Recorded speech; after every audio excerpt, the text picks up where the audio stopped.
All right, today we're diving into a market that's a really interesting one, Greece. It's part ancient playground, part modern-day fortress when it comes to online gaming. We're talking about a super high-stakes gamble with multi-million euro buy-ins and some of the toughest rules you'll find anywhere in Europe. So the big question is the prize worth the price? Let's get into it. And this, right here, is why everyone is paying attention. This is the stat that's putting Greece on the map for every single iGaming operator out there. We're not just talking a little bit of growth. We're talking about the fastest growing market in the entire European Union. The potential for a huge return is undeniable, which is exactly why Greece is the market to watch right now. Okay, so you see that massive prize. And the next logical question is, how do you get a piece of the action? Well, in a game this big, knowing the rules isn't just a good idea, it's absolutely everything. But before we get into today's nitty-gritty, we've got to look back. Because gambling in Greece, it is not some new trend. No, this goes back way, way back. I mean, we're talking about ancient dice games, astragaloi, that pretty much everyone played, from soldiers to philosophers. It's just woven into the cultural DNA there. And that history is kind of a double-edged sword. On one hand, it's why the market has so much potential. But on the other, it's exactly why the government today is so incredibly strict. They're trying to regulate a passion that's literally been part of the culture for millennia. So check out this timeline. For almost 100 years, things moved at a snail's pace. Drip, drip, drip. And then bam, 2020 hits. That is the year everything changed. Greece threw open the doors, started handing out permanent online licenses to international players, and, well, the floodgates just burst open. That was really the birth of the iGaming market as we know it today. All right, let's jump to the present day. Think of the Greek market as a championship game. To even get on the field, you have to get past a whole bunch of really tough refs. So step one, let's figure out who these refs are and what they're looking for. And it really is like a video game with a bunch of different bosses. You've got the Hellenic Gaming Commission. That's your final boss, right? But before you can even get to them, you've got to take down the mini-bosses, the anti-money laundering folks, the Data Protection Authority, even the Council for Radio and TV Advertising. Each one has a completely different rulebook, so you're fighting a compliance battle on multiple fronts at the same time.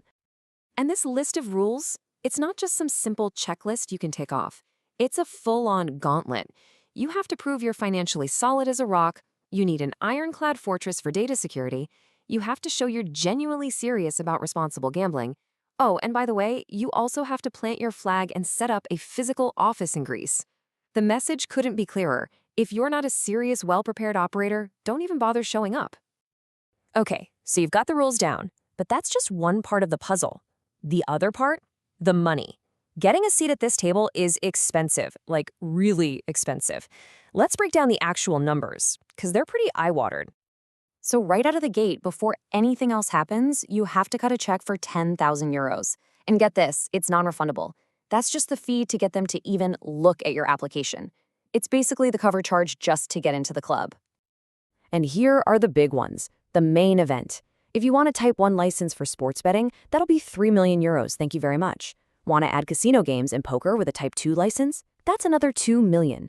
And these aren't short-term deals either. They're good for 7 years, so you're locking yourself into a serious long-term commitment.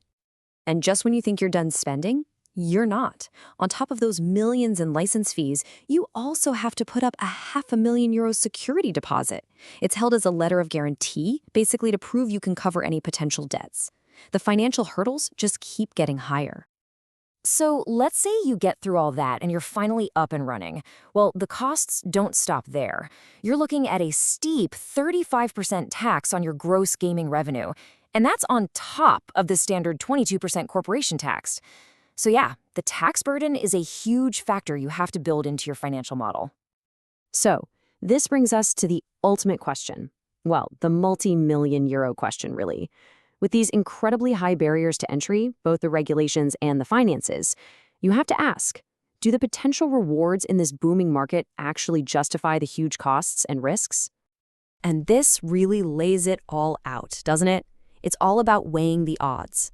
In one corner, you've got this amazing, fast-growing market with stable rules and players who are passionate about gaming. In the other corner, a mountain of costs, steep taxes, and you're going up against tough competitors who are already established. It's the definition of high risk, high reward. Which leaves us with one last big thought to chew on.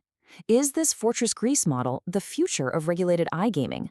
I mean, by setting the bar so incredibly high, they've created a super stable and profitable market, but only for a select few. So, is this the blueprint for a more mature and responsible industry?